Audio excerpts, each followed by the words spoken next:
તો hello guys, welcome to my new blog. તો આપણે મેં તમને કીધું હતું જેમાં હું 12 વોલ્ટ કરીને જે એસપીએસસી સ્વિચ મૂકીને આપણે જે 5 થી 12 વોલ્ટ જે કરવું આપણે આમાં એક વાયરમાંથી કરી શકીએ. જો એનો જે રહ્યો ને પોઝિટિવ આપણે જે રહ્યો ને પોઝિટિવ આપણે અહીંયા દઈ દીધો છે. જો આ 5માં જતો હતો ને પોઝિટિવ, તો આ પોઝિટિવ અહીંયા દઈ દેવાનું. પછી અહીંયા પોઝિટિવ 12 વોલ્ટ અને અહીંયા પોઝિટિવ 5 વોલ્ટ આવશે. તમે અહીંયા વચમાં આપણે એક ડાયોડ મૂક્યો તો એ આ કામ આવશે. જે અત્યારે જો અત્યારે 12 વોલ્ટમાં જ છે તે કમ્પ્લીટ. હવે અહીંયા તમે મીટર પર ધ્યાન રાખજો. જોયા આ 4 વોલ્ટ થયા જે આપણે આજે કીધું હતું. આપણે આ સ્વિચને આપણે રીતના વચમાં કરશું તો કાંઈ આવશે નહીં, વોલ્ટેજ 0 આવશે.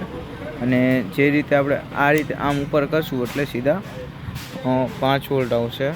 અને આ રીતે આમ નીચે કહી રહ્યો એટલે સીધા અહીંયા 12 વોલ્ટ આવશે.